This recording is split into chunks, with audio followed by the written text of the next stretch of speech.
机器人板块、机器人 ETF 也是退场期，以及在这个人工智能也是退场期。虽然今天涨了1.66%和1.21%，但大家不要被这个日内的涨幅给迷惑啊，都是退场期啊，除非在这个退场期进入了进场期或者是爆破指数有一个新的改善，否则的话千万不要去对这些我刚才说的人工智能板块、对机器人板块、对上证有什么想法，千万不要有想法。以及黄金还是在深度退场期，而且还是在向下深度爆破中。今天聊聊今天的行情啊，然后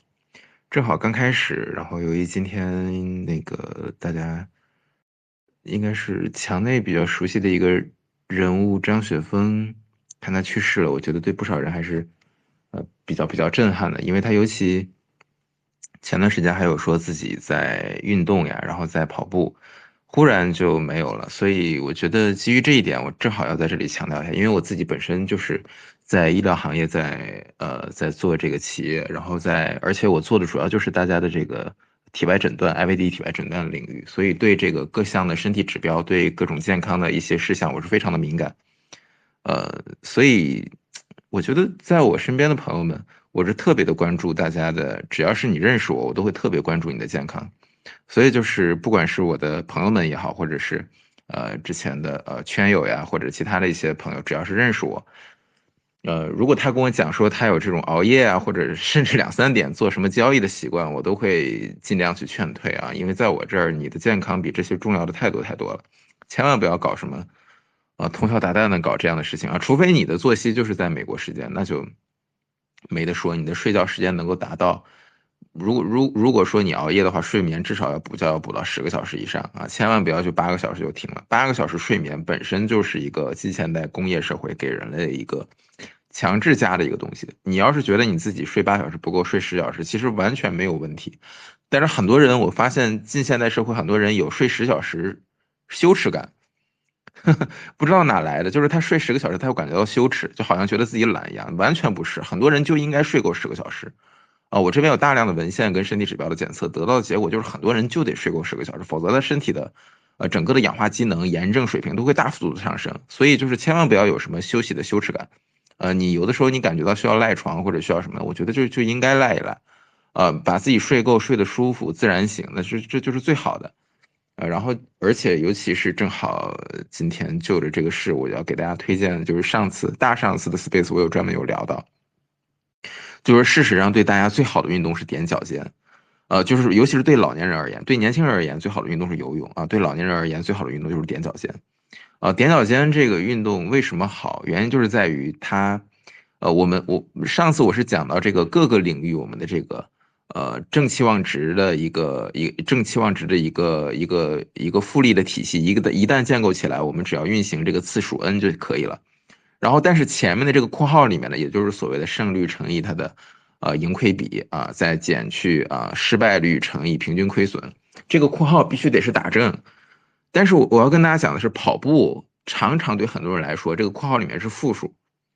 这是很多人不知道的。你包括就是在历史上就会看到马拉松这个运动的由来，就是由于这个希腊的传递消息的人，就跑完40公里就跑死了。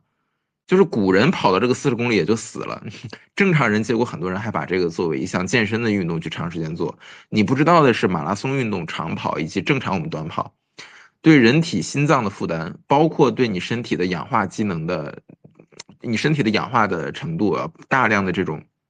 如果真的做检测的话，可能我们会需要一种，还原性试剂去检测你整个身体的氧化机能，你这时候会发现整个身体的氧化程度大大提高，同时炎症水平也大大提高。炎症水平基本上我们会测 IL3、IL5，还有其他的一些指标，这种水平你会发现全都是大幅度的提高。所以就是如果很久以前可能跑步还没有像今天产生这么大的这种影响的时候，那个时候我跟那个一些身边的朋友，他们真的跑完步的话，我会让他们补一粒 VC 啊，尽量在那个时候补一粒 VC。但是现在我回过头来，尤其在这个健康行业这么久之后，我得出的结论是，尽量大家就不要跑步。这就是最好的。就是不仅是张雪峰最近跑不出这个事儿，前段时间2个月前，还有一个上市公司的老总叫什么来着，姓什么来着，忘了，也是每天早上跑5到7公里，最后去世了，跑死了。这样的例子我跟你讲，绝对不止他们2个，我还认识很多，就是在我身边发生这样的例子，都是因为跑步出现了身体严重的出现包括那个出现了那个主动脉夹层的问题啊，这种大家知道这个病有多凶险，一旦出现夹层，基本上你没有在20分钟之内快速的送到医院，可以说你这个人就结束了啊！你这主动脉夹层这个是多么可怕的病，这种基本上只会在跑步的时候才会出现。所以我要跟大家讲，就是这种运动就类似于它常常就是盈亏比是个负的，前面的这个括号内这个复利结构根本就没有成立，它这个负值，你运动越多身体越差。啊，就是所以像这种运动，我们就尽量远离它，我们就尽量远离它。我们怎么判断一个运动的好坏呢？首先，第一点，我们要看它对我们的心肌的影响不要太高，就是尽量让我们不要有太大的心肌负担。其次，不要让我们有太大的关节负担。第三点，不要让我们体内的氧化性提高太多。第四，不要让我们体内的炎症性提高太多。啊，如果还有其他的收益，那就更好了。以这四个收益，以这四个损失，我们去看我们身体中的所有的运动，你最后会发现。大部分的运动你其实都可以排除啊，包括很多人说的骑车，我跟你讲，骑车也特别不适合很多人，尤其是男性啊，因为骑车现在很多的文献提出它对这个男性的前列腺啊，对钙化灶的影响有非常多的正相关作用，所以骑车也很不适合很多人。很多人认为这个骑车它在对关节很友好啊，同时又对心脏有好处，确实啊，它不是像跑步那么增加心脏的负荷。但是前提是你得骑对，但是同时它又对这个很多男性有很多的一些负面的影响。所以如果你是男性朋友，尽量不要去骑车。包括就是很多大家什么日常的一些阻力运动呀，可以少范围的做一做，但不要去超出你极限的去硬拉，不要去超出你极限的去做什么举重啊这种运动都不要，就是符合你身体机能的稍微微微的喘就可以了，微微的喘就可以了。心脏机能，心脏整个的心率能达到60%，就是最好的，达到70%都有点多了。啊，所以这个大家千万要注意自己日常的健康，这个是比你们的交易，比你们拿到什么大结果，这个重要的多了。我要听到谁说什么后半夜交易，凌晨3、4点交易，那这个我一概都要劝退。你先把你身体搞好，这个最重要。如果你真的要熬夜，就必须辅酶 Q 必须补到比平时更多1倍的量，辅酶 Q 要多补啊，同时镁跟锌呀这些日常的也都要补足啊，这是最起码的。其次，如果你还想进阶的话，那可以在其他的一些这个关于饮食上的，我们去稍微注意一下。那个我有一套专门的一个推荐的一个列表，后面如果大家需要的话，我可以把它贴在我的这个推里面。就是我是这么多年包括跟这个临床的医生，包括我自己检测我自己和检测大量的这个做临床的案例，我是得出了一些结论，有一些补剂可以吃，有一些补剂不适合吃啊，所以大家可以到时候去参考一下。事实上，最重要的复利就是你们的健康，没有什么比你们的健康更重要。这个大家天天说，但很多人就不做呀。所以那个我最后得出的结论呢，就是只有2个运动是真正特别特别推荐大家年轻人就是适合去游泳老年人就是适合去做踮脚尖。为什么对老年人来说踮脚尖特别重要我之前有专门说过，它3个特别重要的收益，都是老年人急需的收益。第一点就是老年人特别容易，尤其中国的老年人特别容易在血糖上升高过快，使得血糖更容易结合成各种器官的糖蛋白形成糖蛋白，然后最后形成很多的这个不可降解的 AGEs 这种因素AGEs 如果形成多了的话，身体外表就显示出来就是你的皮肤会有各种黄褐斑呀，各种斑。身体机能各种器官老化也会特别的快这个你可以把它类似于就像是我们煎牛排的时候产生的美拉德反应就是如果一旦有糖出现的话，它跟这个脂肪跟肌肉的结合会非常的快，这种东西会让你的整个体内产生黄化。黄化就是你们煎牛排出现这种黄化，本质上也是我们体内的器官也会产生同样的类似美拉德反应这样的老化。所以就是抗糖，事实上很多的女生基本上都已经有这个概念了，他们会吃什么 Pola 抗糖丸呀，吃什么各种但是这些都远远不如踮脚尖作用快。为什么踮脚尖作用快？因为你的那个小腿的肌肉，这个比目鱼肌上面几乎是人体上面附着脂肪最少的一块肌肉。而大家知道，如果说你的肌肉上面有附着脂肪，你的身体在供能的时候，如果在锻炼的时候，它优先会消耗这个脂肪，而不是优先消耗血糖。血糖只有3个去处，第一个去处是脂肪，第二个去处是肝糖原，第三个去处是肝糖原，第三个去处是肌糖原。而肌糖原作为这个储糖的最大的大户，如果我们体内有一个肌肉可以快速的消耗血糖变成肌糖原同时又不那么快的去消耗我们的脂肪，这对我们来说就是最好的降糖运动。而这个比目鱼肌，我们的小腿肌肉，就是最适合大家去做的如果你老人吃了，他们很喜欢喝粥或者喝什么吃碳水。吃完饭之后，他可以甚至不用吃什么二甲双胍，不用吃什么这类的什么抗糖药，只要是不是特别严重的糖尿病，那么这个时候他只要去做踮脚尖，它可以，如果它有这个动态血糖仪的话，它会发现它的血糖用很快的速度就可以肉眼可见这个血糖的这个峰值就开始削峰，血脂就开始快速的向下走，就是你体内的血糖就快速的降到一个健康的水平，就是因为比目鱼肌啊，它没有脂肪可以消耗，它优先消耗血糖里面的糖，它优先把血糖里面的血糖变成它的这个肌糖原，所以使得它降糖是最快的，同时它的效率又大。因为它要支撑整个身体的重量做这个踮脚的运动，所以它相当于它做工非常的大，它要用很大的功耗来去消耗你这个血糖，所以它降糖的效率是非常高的。所以就是对老年人来说，第一大点就是它降糖这一点，降糖这一点本身就对老年人的这个长寿作用是起到非常大的一个促进。不仅是减少你器官的老化，而且包括对癌症的影响，对这个抗癌症的影响，包括对其他炎症的影响，都有一个很好的辅助作用。第二点就是它可以很好的，因为比目鱼肌本身也是人体的第二心脏，它是相当于人体的这个相当于一个远端的泵血的机能，它是给远端泵血。所以就是当你训练比目鱼肌、训练你的小腿肌肉的时候，它可以很好的冲刷你体内的血管，相当于加快你体内的血液循环，同时在很多地方可能产生小血栓的地方，它都会，你可以近似的用白话理解，就是类似于把你的这个可能产生血栓的这种初期的粘稠的血液把它冲开，冲刷你的血管，大大减少你老年人得中风的可能。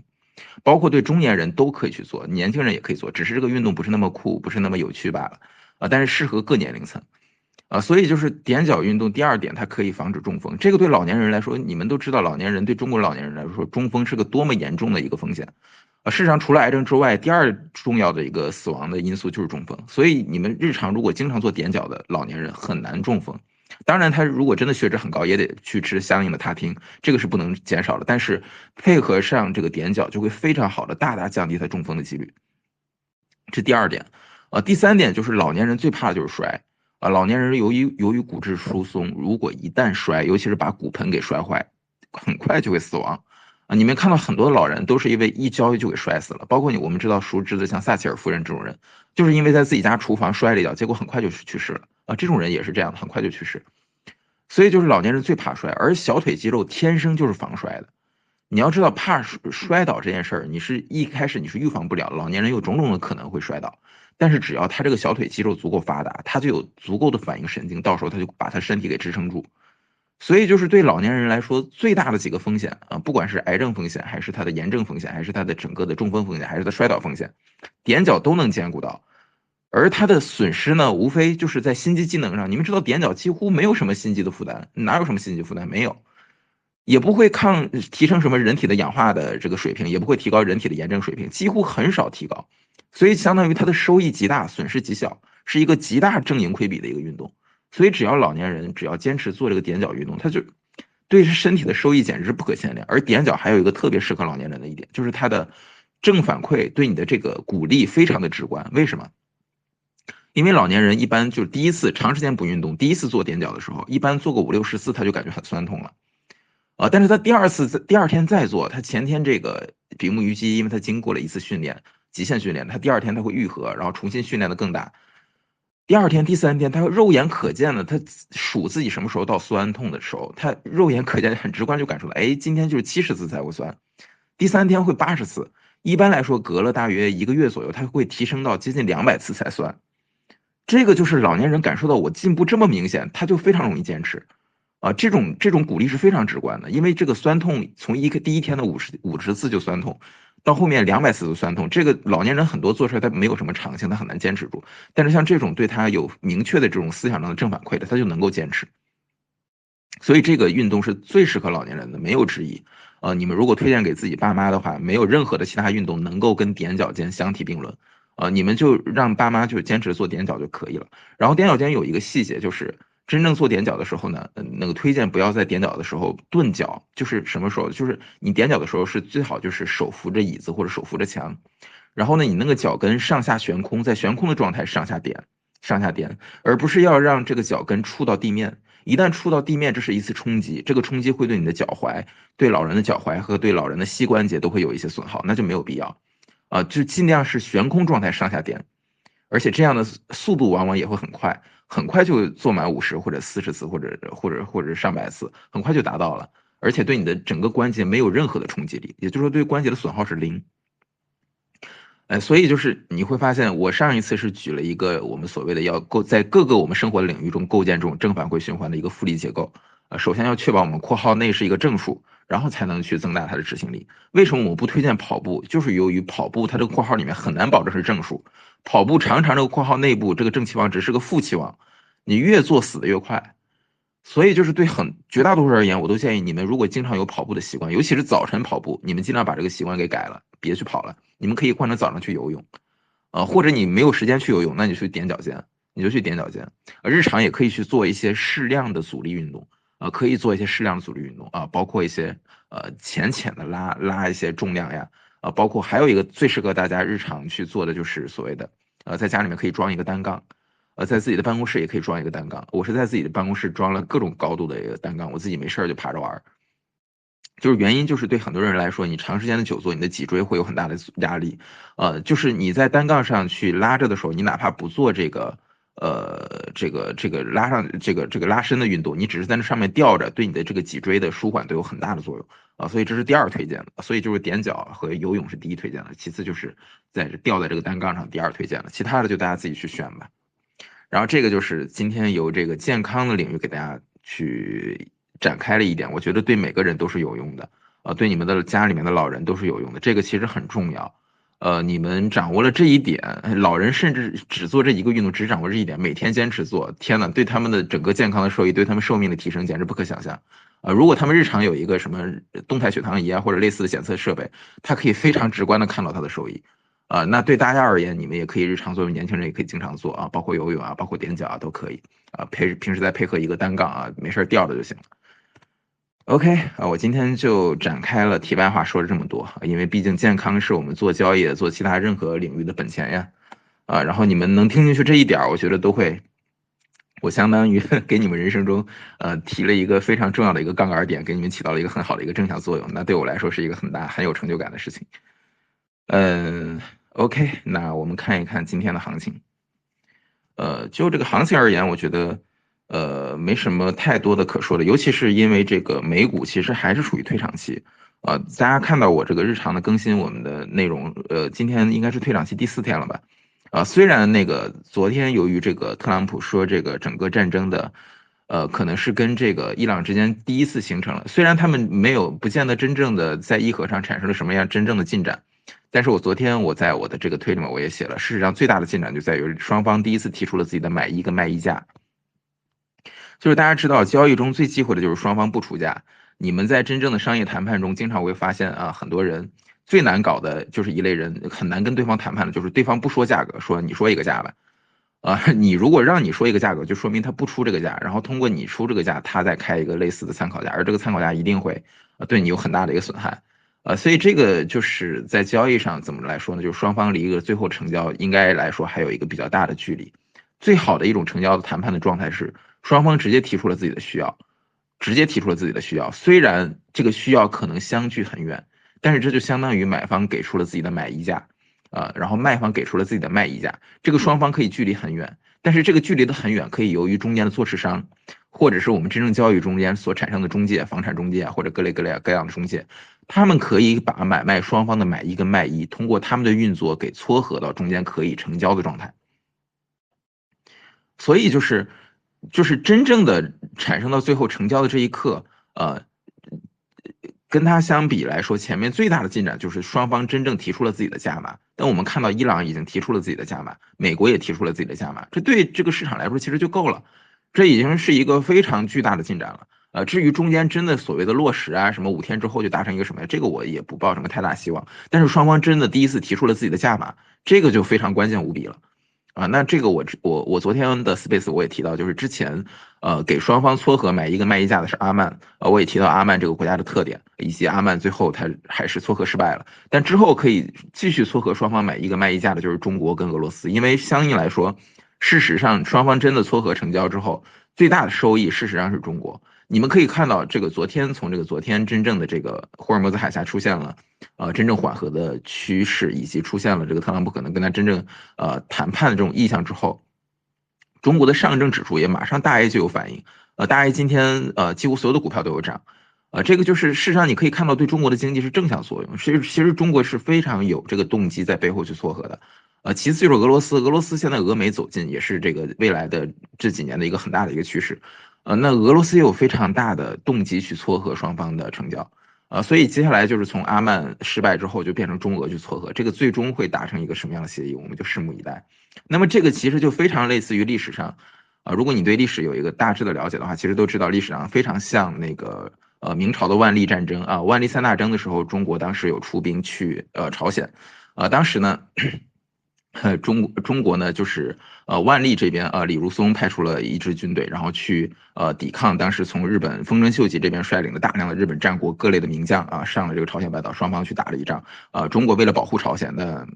那个丰臣秀吉是为了吞并朝鲜之后，以此为跳板，然后要定都在中国的宁波当然是狂人了但是双方肯定是价码都开的非常夸张。你想想丰臣秀吉这种疯子，他开的价码怎么可能跟万历开的价码是一致呢？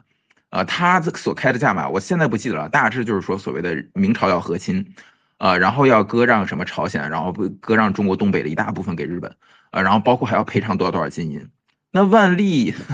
大家对万历如果有基本了解的话，万历是张居正的学生。虽然现在我们通过考古学可以看到，就是万历他自己，他那个有非常严重的腿疾，而且他的牙齿有非常严重的这个龋齿的问题，所以他那个40多年不上朝，很大程度上不是因为他不想上，很多时候他确实是想有非常强烈的病痛，他没有办法上朝。但是万历这种人，他是身为张居正的学生。张居正你知道，张居正专门给那个我小的时候看过一本张居正专门给那个《资治通鉴》写的一个标注。他为了给这个万历给他编教材，张居正是在当政期间，他是专门给《资治通鉴》这么一部大部头，给他配上连环画，还写了自己的标注，专门写了一本教材给万历。所以就是虽然张居正死后被万历清算，但是万历说实话在大是大非上是非常有数的。被这样教育起来，人在大是大非上是不会差得太远，所以他怎么可能去满足你丰臣秀吉？明朝从自始至终就没有和亲过所谓的什么不和亲、不割地、不赔款，这当然是后世对这个明朝的所谓的总结了天子守国门之类的。但是万历肯定是不会去赔款的，更不会去和亲，让他把公主嫁给丰臣秀吉那是做梦。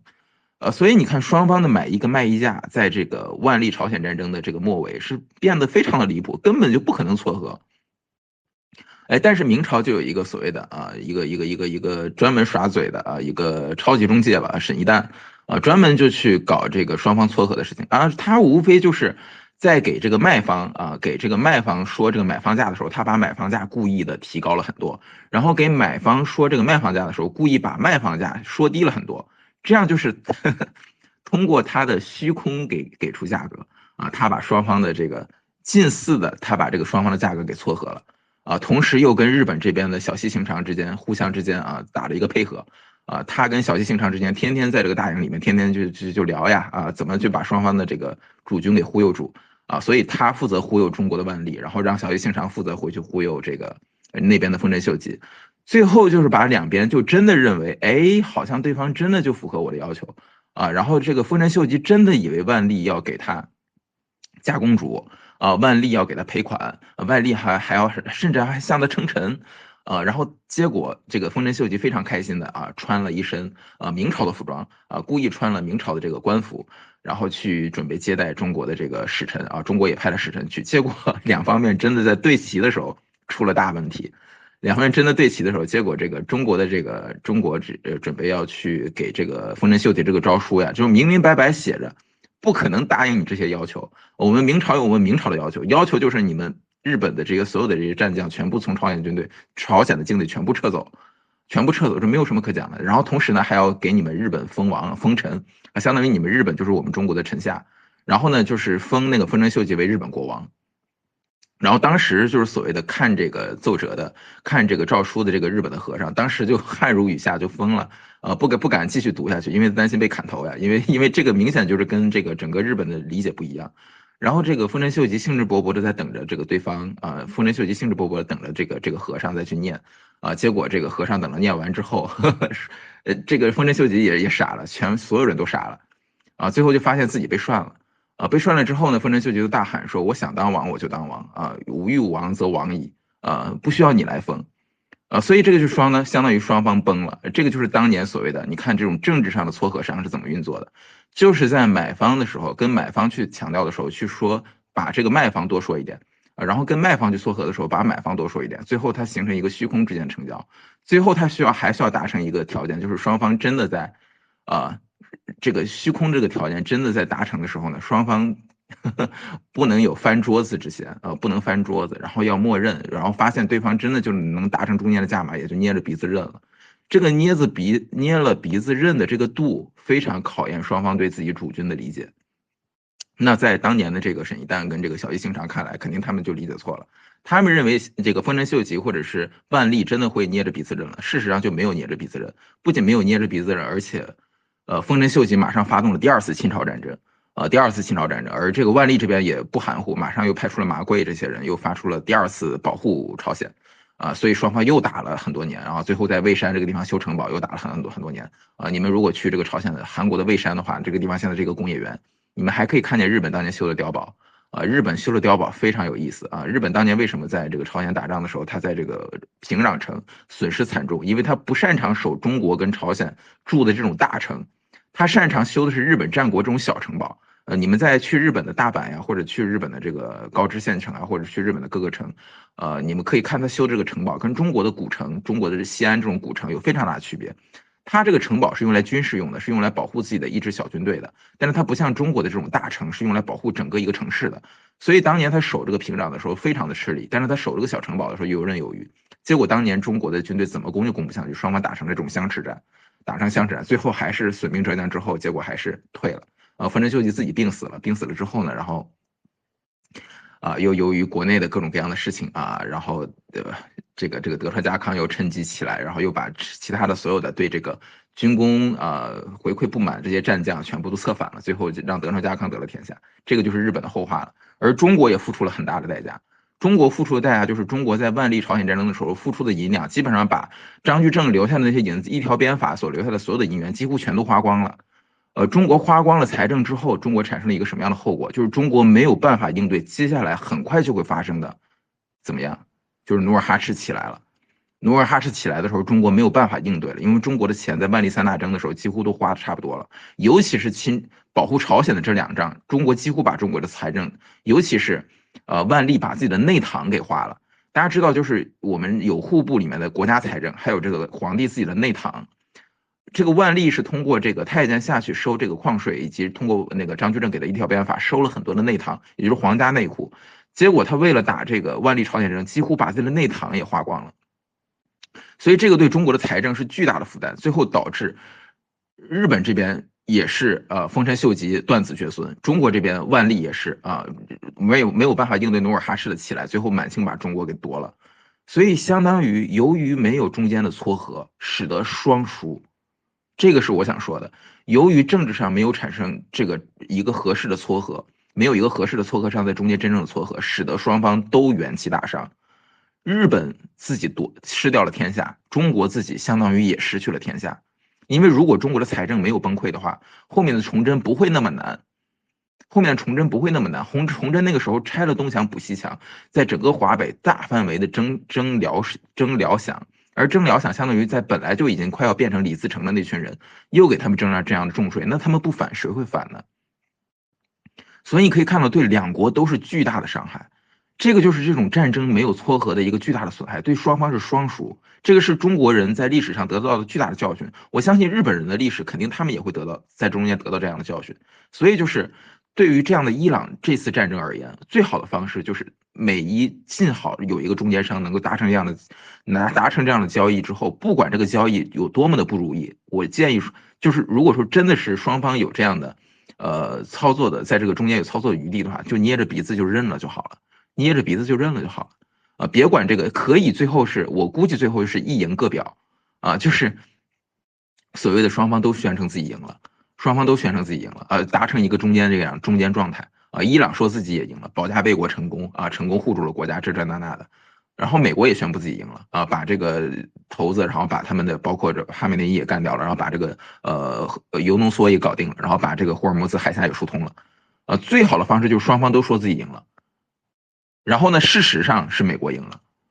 然后给这个伊朗也一个台阶下，这个对双方都是最好的。如果不知进退，始终在这个地方一直在这荡，而且最终双方大打出手，甚至美国还派出地面军队，事实上派出军队地面去进攻，那这个就完蛋了。这个在我看来，这就是一个非常巨大的利空，不仅特朗普党内会面临巨大的反弹，而且对美国经济的影响，对这个世界经济影响都会产生极大的负担。我真的是特别担心会出现这一幕，但我觉得目前来说应该我们再看吧，但愿不要到那一步。虽然现在有种种的风险，种种的迹象都表明美国可能确实要派出几千人的队伍，可能把这个岛先夺了。但最好不要进入这一步，因为进入这一步的话，对美国的财政负担，美国现在已经准备要新拨出2000亿，来去支持这个战争，以及大家知道，如果真的大打出手，在地面战争中出现这样的状况，那美国的股市，那你们可以想象，美国的股市本来现在就处于退场期，那它的退场期会砸到什么样的程度，那就不是由任何人所决定的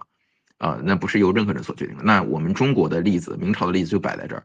就是由于这个我们中国这个自己的撮合商，还有这个小西行长之间没有帮助双方的主君真的谈成一个中间撮合的价码，使得双方连续2次大打出手，最后就是导致的结果就是两边全丢了天下。美国现在也处于一个霸权接近于在一个高位持续震荡的状态后面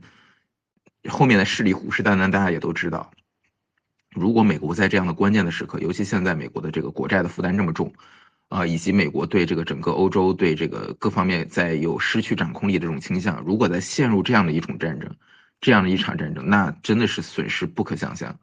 所以最好的方式就是在这样的期间有一个台阶，双方都说自己赢了就好了，然后只要这个海峡是通的，也就更好了在这个中间至于怎么样，那就看他谈判的艺术了。既然特朗普年轻的时候就能出所谓的谈判的艺术，那他看看现在他看家的本领能不能达成最终的这个协议，我们就拭目以待所以这个就是我们看一下美股继续退场影响就是在这儿。我们再看一下比特币看一下比特币。比特币而言，现在还是处于进场期但是还是因为是劣质的进场期嘛，大家也都知道在这个我们如果你是场外体系，如果经常看的话，你都知道劣质的进场期意味着什么。所以你可以看到涨又跌下去了，而且又跌破了7万当然这个也是由于对标链美股的下跌所以这个就是比特币今天日内，然后我们看一下现在场外指数。比特币现在场外指数是1186，然后现在的爆破指数是91，它爆破指数91也就现在相当于现在整个的油门还是在有点偏下的状态，而它整个场外指数呢现在相当于持平吧，跟昨天的变化不是特别大，118几，至少还是保持在1000以上，意味着整个档位还是在看多的。所以大家不用太多的悲观至少，但是如果说美股进入深度退场，尤其受到战争的影响，如果战争如果大打出手，那肯定连带着比特币，连带着美股都要大跌了。那个时候就是肯定，之前的这个中期限零点也可能锚不住。那具体到什么样的点位，到时候再说。昨天我在总结我昨天 Space 录音内容的时候，我有一个重要的一个结论，我当时有发给大家，就是我白天发的一个推，大家仔细去看，就是说。我不建议大家通过任何的点位提前去抄底顺着点位去抄底，这是我非常不建议的。抄底这种行为，事实上我都不建议，尤其是当你带有杠杆去投资的时候，我不建议任何人带有杠杆的情况下去做抄底这种行为因为这种抄底行为主动权不在你手里，因为你大部分的时间都是在浮亏的状态。只有什么样的情况下可以抄底呢？就是你真的走1到3年以上的长线价值投资的话，这个时候你可以抄底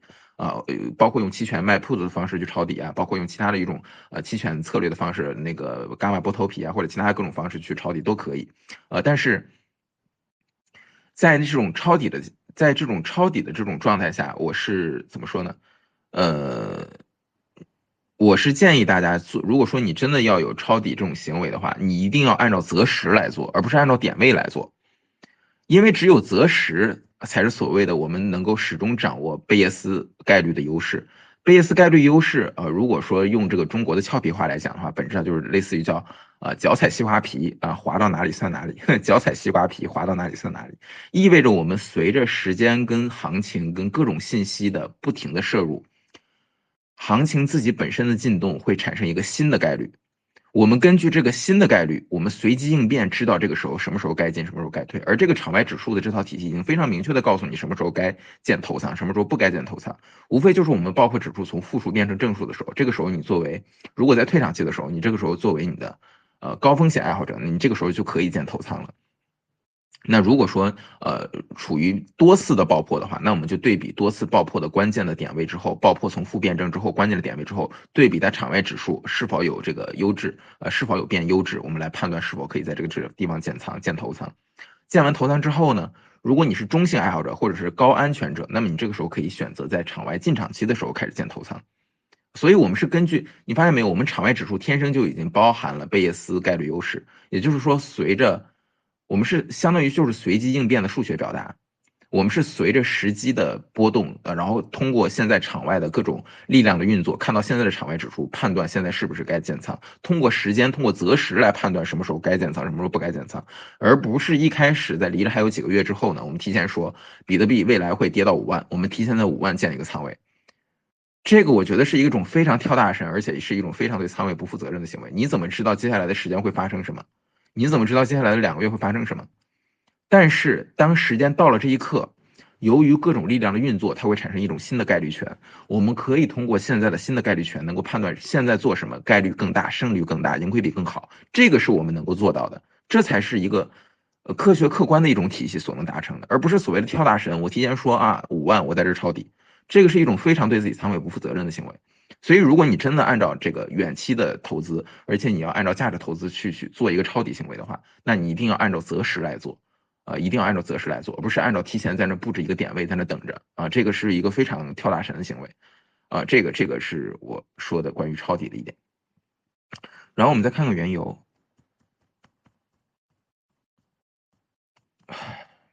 看看原油。原油现在是多少？原油今天涨了3个点，然后原油现在的场外指数1125，然后爆破是115，两个都是属于中规中矩吧，场外指数还是超过1000，说明还是看多的，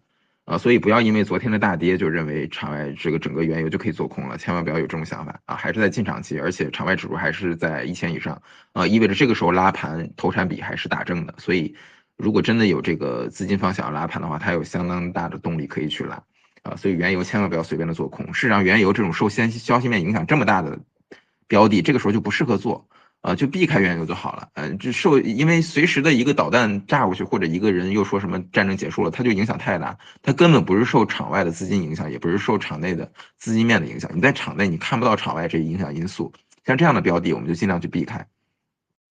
然后今天呢，我们重点看一下这个 CRCL，今天 CRCL 暴跌，跌了20%几。CRCL 暴跌，跌了20%几，所以这个 CRCL 我们可以明天看一下，明天 CRCL 具体的场外指数，看今天有没有救回来。然后 Hold 我之前多次讲过，Hold 直接决定了我们比特币的这个质量如何。Hold 现在今天也是暴跌了3个点，所以我们可以看到比特币为什么质量这么差，以及在今天日内出现了一个很大的一个逃出的仓位啊，因为 Hold 跟这个场外指数的质量关系非常大，我们就可以知道这轮的。如果说美股也没有进入一个新的进场期的话，那比特币也很难走出自己的独立行情，因为它毕竟要按照对标链对标美股，要对标美股，所以它大概率也要随着美股进入退场期了。我们就有这样的预备就行了，因为后的一直就处于退场期，我们就有这样的预计就不用太担心。以及 Coin 跌了8%也是大跌所以像这样跟币圈关联度比较大的，今天都是大跌这个也是可以看出来这些问题。我们再看一下其他的美股看一下其他的美股，然后英伟达小跌了0.33%英伟达还是退场特斯拉也是退场，别看昨天暴涨了一轮，都是退场期所以我们就有数就行了。然后谷歌应该也是退场，微软也是退场，大家可以发现就是Mag 七姐妹全是退场，几乎好像我印象中没有进场的吧？我印象中没有进场的包括苹果可能就涨了个0.8%，也没有涨多少所以这个就是。可以看到，就是美股的几个大头几乎都是退场期，那这个时候肯定是美股自己的进场期也很难去坚持，它都会被这些主要的七姐妹这些仓位给拉下来跟他们对标的给拉下来，所以，美股接下来如果没有一个很好的战争的一个新的消息面的刺激的话，有可能就是退场期会继续的深入，所以大家做好准备。然后再看国内的股市啊，国内的股市还是上证属于退场期，虽然上证大涨，那是因为消化昨天的可能会产生新的协议，但是上证国内的股市还是属于退场期，所以大家不要有什么过多的期待。然后国内的机器人板块，机器人 ETF 也是退场期，以及在这个人工智能也是退场期。虽然今天涨了1.66%和1.21%，但大家不要被这个日内的涨幅给迷惑都是退场期除非在这个退场期进入了进场期或者是爆破指数有一个新的改善，否则的话千万不要去对这些我刚才说的人工智能板块、对机器人板块、对上证有什么想法，千万不要有想法。以及黄金，黄金还是在深度退场期，而且还是在向下深度爆破中。黄金的向下爆破是-45，前天跟昨天应该是-100多吧，今天是-45，已经是改善了很多了，但还是向下爆破。所以像这样的深度向下爆破的退场期的时候，肯定是不能去抄底的。所以这段时间谁抄底谁就是，尤其是你是熟悉场外指数体系的话，那你这段时间如果抄底的话，那你就白认识我了。你就白白认识我了。那你这段时间相当于你的这个亏损是白白得来的，你就不应该去建仓。黄金已经就是如果你看到我们那个整个按照我们黄金按照场外指数体系来看的话，最佳性价比止盈点和我们退场期的点几乎都是非常好的止盈的位置。我们如果按照最佳性价比止盈点，或者是按照我们的这个退场期止盈的话，我们黄金几乎都是卖在了最高位，差不多都是卖到了最高位。所以你是按照这个场外指数体系做，你不会错过行情。从历史上你去回测过去的所有的指数，你会发现你不会错过任何的行情，所以你不用担心，不要担心什么我买了这个，然后场外指数虽然没有到，但是我就是怕来不及了，千万不要有这种想法。你要知道历史上回测所有的数据，场外指数和这套体系从来没有错过过任何的大行情，没有错过过。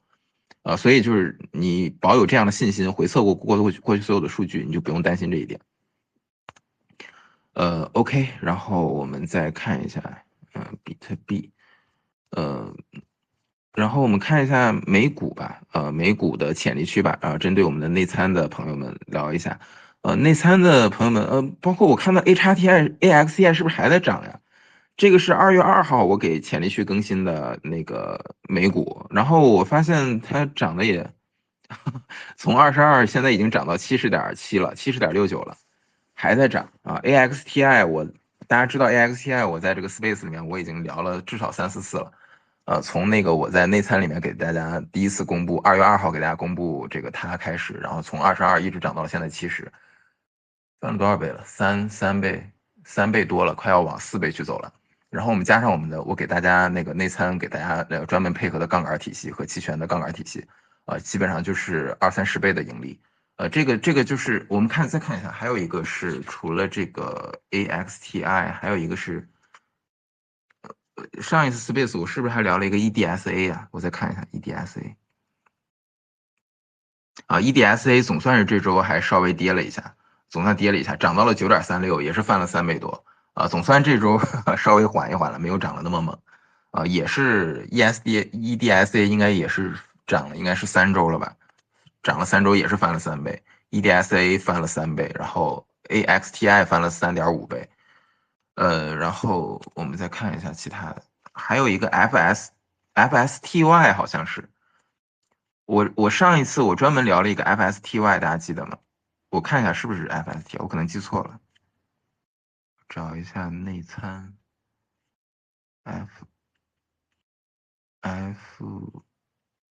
FSLY，果然记错了 FSLY，稍等啊，我搜一下 FSLY 还是在涨，然后 FSLY 是从19.4涨到了29.05这个是慢牛慢牛，这个蛮好的虽然它中间涨涨跌跌，但始终保持一个进场的节奏这个还不错。然后再看一下我们潜力区的，看看上一个周我看一下 LNG 的 LNG 是不是天然气相关的 LNG 应该是有跌吧也是在涨，但是没有突破前高，还是在前高299。那我们就继续观察一下，看看 LNG TSEM 再看一下 TSEM TSEM 产生新高了，突破到182.7。TSEM 我给大家发的时候是152涨到了182涨幅也还好，慢牛吧，慢慢涨。然后这个就先这样吧，我们就聊到这里，然后再看一下黄金，黄金刚才聊了，比特币也聊了，看一下今天我们币圈的潜力区吧。看一下今天币圈潜力区。由于美股，由于比特币现在大跌，肯定今天的潜力区肯定也不会走好。我的潜力区每天我都给大家专门的写，就是说大盘不稳的时候不要去操作。我们看一下潜力区，今天我给大家公布潜力区是DOSK 是吧？DASK 是吧？看一看啊，给大家更新 DASK 的时候是0.1165兜底区，给大家更新的时候是几点？我看国内的时间是下午4:15，下午4:15 DOSK，下午4:15 DOSK，那个时候的价格是0.1119左右，0.119左右，然后0.119后来产生的0.119一直涨到了0.1264，然后又涨到了0.13057，相当于0.12涨到了0.13，0.12涨到0.13，配合这个杠杆的话，今天收益也还不错，可以了。很多人可能有疑惑啊，就是我每次然后都把这个最高点或者高点附近的这个值摆在这儿，然后你们可能自己真的在做这个操作的时候，你们没有办法在高位的时候止盈，你们不知道怎么在高位这个止盈，这个就是得配合这个当然我是在内参里面着重就是关于这一块啊，关于这个如何在这种高倍数，尤其开高倍数杠杆的时候，如何在这个位置止盈，以及如何去对冲，这个会是我下非常多的力气给你们补齐的。但是对那个大家一般的朋友们而言，就是没有在内参的朋友们而言，就是你们，不必要那么去执着于一定要在这个好的位置去止盈。你们感觉差不多呢，或者是有你们各种你们自己的信号，你们感觉到这个时候该是止盈了，你们这个时候就可以去止盈包括可以用各样的你们自己所习惯的方法比如说各类的大众的指标呀，包括什么什么。很多人常用的是什么指标了？我也叫不出来，什么什么 KDJ 呀，有什么还有什么移动 RSA 呀，还有类似这种的，你们都可以用这种来参考。但是肯定这些是很难在最高点抓的所以我是建议大家去做潜力区的时候，一定要日常经常去复盘。你只有经常去做复盘，怎么去做复盘呢？你们可以去搜索我的这个推特里面的复盘两个字。你搜索我的这个推特里面的复盘两个字，你可以看到场面我有一篇长文章，是我们这个优秀的社区的朋友们专门搞出了这个复盘的一个网页的工具一个相当于软件的一个网页工具。你只要把这个过去我在这个星球里面发布的所有的潜力区里面的币种，你只要输入币种的名字，你可以直接它会弹出来当天它的 K 线图。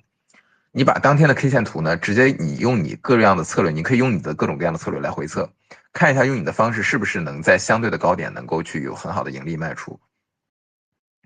然后这个就是得需要大家不停的回测来找感觉了不停的回测来找感觉了。而我们的这个社区已经贡献出了这个非常棒的复盘工具，所以你只需要去搜索"复盘"两个字，然后找出这篇文章，然后去对着那个网页工具输入所有的这个潜力区里面的这些币种，然后去看它当日的 K 线就行了。事实上都会走出类似的形态，因为我在这个给大家公布的潜力区的币种都是潜力区里面出现了谢顶点向上漂移很剧烈的状态，我才会给大家公布啊。所以它都会走出类似的形态。你们所以可以用同样的一套止盈的方法论套用在所有的潜力区币种，未来也可以套用在美股里面所以这个都是你们可以在复盘中自己去想办法去搞定的那这个就是我今天所要聊的内容了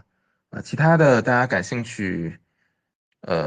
到时候再说吧。我看一看下面大家问的问题，你们有什么问题可以在下面发文字啊。我这显示有2个评论，但是我看不见呢。你们谁想问问题，我就开一个麦吧。开完这个麦我就睡觉了。你们谁想上麦可以直接上。我稍微等一会儿，有啥问题都可以随时问啊。今天内容还不少呀。我是从这个大家的健康开始。事实上，我觉得今天或者我以往来说，所有的内容可能都比不上今天我给大家聊的健康的内容，因为我的交易体系所谓的能够帮大家解决你们自我层面的事情，但是在我真正的我们健康领域，这个其实是更关键、更根本的。你们在健康上面如果真正产生收益，这个才是人生中最大的福利。所以，哪怕今天晚上 Space 你什么都记不住，但至少你能记住一点，就是让老人去多去踮脚尖，你自己也可以多去踮脚尖。然后以及如果你是你自己觉得身体很好，你可以多去游泳啊。除了游泳跟踮脚之外，跑步是一个盈亏比很差的运动，能不跑尽量不跑。生活中能不跑也尽量不跑，尤其不要早上跑，尤其不要早上运动，尤其熬夜之后千万不要运动。熬夜之后你就养着就行了啊，补2粒辅酶 Q10，然后养着就行了，千万不要熬夜之后去什么健身房，那是作死。然后以及在这个踮脚尖的几个收益都给大家讲，它是一个盈亏比极高的运动啊，同时又正反馈又非常的明确啊，老人非常容易坚持，所以你们给自己的爸妈多去推荐，让他们去做这个运动，对他们对你，我相信这都是一生的收益。如果他们从现在开始坚持的话，这个收益是不可想象的。因为如果他会不停的在你人生中所有的吃饭后面本来应该形成的血糖峰，他会把这个血糖的峰值给削掉。光这个的收益都是不可想象的。其次，它还能冲刷你的血管啊，能够增加血液循环，能够直接大范围的降低你中风的风险，然后还能防止摔倒，所以就真的是绝了啊！这个大家一定要去给自己的爸妈去推荐。然后其次就是游泳也非常的棒，游泳特别的好。游泳除了这个前面的几个收益之外，它还有一个特别棒的优势，就是它的冷刺激。水对人的冷刺激啊，它可以很大程度上增加人的抗炎水平。这个我不展开讲了，因为我们这是一个交易的 space 啊，我不给大家展开讲。那个这是健康领域的，然后其次我又给大家聊了从那个万历朝鲜战争聊，双方在信息巨大不对称的情况下，可以去一赢各表啊，一次赢，然后两个各自去表述自己赢了，这个才是当前战争最佳的出路。如果按照当年的日本丰臣秀吉跟万历两个那样的做法的话，最后就是两个都会亡国。当然就是今天美国倒不至于亡国了啊，但是对美国肯定是对美股的损害肯定会很大了，这个是肯定可以想象的。对美国的财政肯定也会有很大的损失，所以这个是可以预想的。但是亡国肯定不至于所以就是如果明智的话，尽量不要这个战争再搞得更夸张，就是能有个台阶就捏着鼻子认。所以我们大家接下来就是看，如果说双方能够真的捏着鼻子认这个结果，可以各自都表述自己赢了，那这个对美股、对中国的股市、对所有的风险的投资都是巨大的超级利好。这个利好的水平绝对不是大家仅仅认为的那个所谓的只是霍尔木兹海峡通了这么简单。大家看我昨天发的这个推特，我专门写了最后一点，就是第8点。就是大家知道，就是很多人在前几年就一直嚷嚷着3战的风险越来越近了，第3次世界大战的可能性。大家都知道，第3次世界大战的参与者，那无非就是那几个国家啊，包括我们。那你们知道，如果一旦这场战争是如果是就现在这种情况下，就以现在这种状态下收尾，事实上3战的可能性就已经极大可能的已经降低了，尤其是台海这个火药桶，极大的概率这个火药桶就拆除了，因为就是现在这种战争的风险对这个整个伊朗整个领导层的清除，就是对这个未来可能发生3战的这几个参与方而言都是不可接受的，完全不能接受这样的风险。所以就是如果说战争在这样的情况下直接就落幕的话，我可以跟你讲，就是未来的台海的风险，未来的3战的风险都是极大的可能直接就消除了。所以为什么那天在那个直接去清除掉霍尔木兹，清除掉哈梅内伊之后，我直接发了一个推，我说，事实上这可能是对我们年轻人最大的一件利好的一件事情，因为这意味着就是直接就是包括对老年人是更大的利好，意味着他直接就可以安度晚年了，这个直接可以管20年的，直接可以管保20年的和平。接下来20年之内没有什么更大的风险点了。你们可以看到，整个中东已经全被美国衔软钉子了。就是如果伊朗最后伊朗如果最后就这样结束的话，你会发现，整个世界上除了朝鲜，朝鲜相对来说跟中国跟俄罗斯绑定的比较深，它很稳定，没有太多跳脱的状态。其他的这些所谓的所有的跳脱的政权已经几乎全部都搞定了利比亚也搞定了，叙利亚也搞定了全部都搞定了，已经很难再出现新的刺头了。所以这相当于是一个长达20年的一个和平盈利期，这个美股包括比特币包括各种会有一个巨大的一个对它的反馈，所以一旦双方真的就是开始出现捏着鼻子认了，然后开始互相说自己赢了，而且都开始欢庆胜利，有这样的状态下的话，那我觉得这就是最佳的结果就这样就行了当然那个浓缩的那个油是一个风险，最好是把那个浓缩的油用特种部队的方式呀，或者是用各种其他的方式把它给搞定。把它彻底的已经浓缩到60%左右了，把它全部搞定，要么是把它直接现场稀释，我觉得现在提取出来不太可能包括用什么阿帕奇用什么各种用这个武装直升机过去运兵过去然后现场过去把它提取出来，我觉得可能性不大，肯定会被击落。最好的方式呢，就是直接过去操作过去之后呢，直接就是现场，要么是间谍，要么是通过那个特种部队一支小分队过去，直接现场用那个硼或者用其他的元素直接把这个浓缩的油把它现场稀释稀释到非武器级就可以了让它作废掉就可以了，不必要非得让它怎么样，非得把它拿走，不必要只要直接把它给报废掉就可以了。这个有非常多的化学方式可以做到。有非常多化学方式可以做，有很多的化学试剂现场就直接把它搞定就行了。所以最好的方式，我觉得是美国现在还是用 GBU 武器在钻洞呀，在那个地方来回炸。我觉得可能更好的方式就是，不如让他们土工作业一段时间，就是让伊朗这边就真实的让他去取让他土工作业，因为他前段时间就在那个地方土工作业，在那个向下挖洞，让他去挖洞，因为现在这个所有的这个远期预警的卫星对这个核辐射的监控是非常严密的。那个洞但凡有一点点核辐射，有一点伽马或者是贝塔射线出来，它绝对能探测到，100%能探测到，这个是不会有任何的疑问的。所以这个就是只要发现它那个洞有一点点的这个辐射冒出来，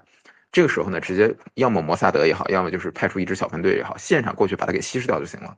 也不用炸了，就把它稀释掉，把它作废就行了。这个事儿就这个战争，美国就到这儿就算是完胜。如果美国做到这一步，到这一步就算是完胜就是没有一丁点瑕疵无非就是没有把特朗普说的把这个政权给替换的这个大话给落实而已。那你本来也不需要真的把它给替换掉，到这一步就可以了。如果真的到这一步，那就是完胜如果没有到这一步只是把它给掩埋，然后同时他们也不敢土工作业，就这么埋着，然后始终是个雷呢，这个就是其次，第二能够捏着鼻子认的结果。至于其他的结果，那就看这个特朗普怎么用他所谓的交易的艺术去跟对方去博弈吧。很有可能就会类似于最后走出中国明朝万历战争这样双方博弈的结果，就是你出了一个买一家，你出了一个卖一家，然后中间的这个撮合商呢，要么是中国和俄罗斯两头给价然后中间给这个价呢，结果两头都不满意，所以第一次谈判失败，然后最后还有第二次、第三次，然后第二次、第三次，最后双方觉得打也打的没意思，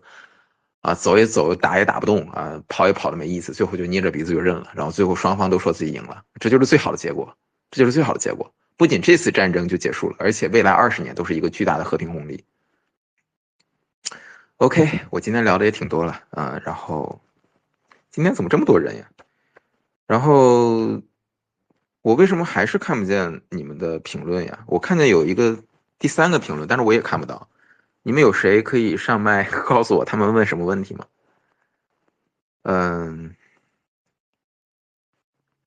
我看不见他们问问题这是我的问题吗？或者你们有谁想有什么问题想聊一聊的都上来吧我都是自由麦，我再等个1分钟没有问题我就下了，那大家就晚安。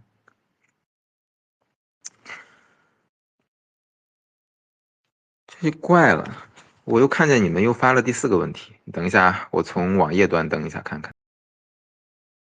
我现在看见了，有个人说这个 ANG3 说天然气跟化肥现在可以入吗？天然气跟化肥现在还可以入吗？你是说潜力区吗？我现在打算做大宗的天然气跟这个化肥的话，那这得根据这个场外指数来。我现在没有更新这2个的场外指数，我的那个场外指数体系没有去覆盖这2个，只是覆盖了原油还有其他的很多的大宗，但这2个没有覆盖。如果你感兴趣的话，我现在给你，我这还得打开 PC 端才能把那个行情给抓进去，现在就算了吧。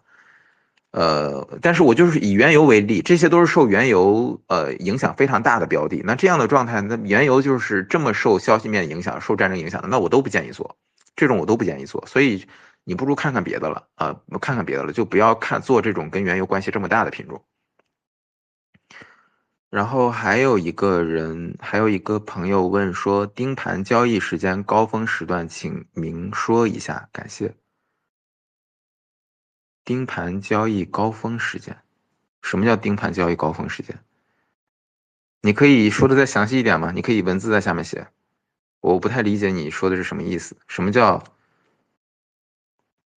盯盘高峰时段明说？你的意思是说像去年那样，我直接开 Space 直接现场做单是吗？如果真的有那样的情况下，我应该会在我的推里面提前预告一下。但是有的时候，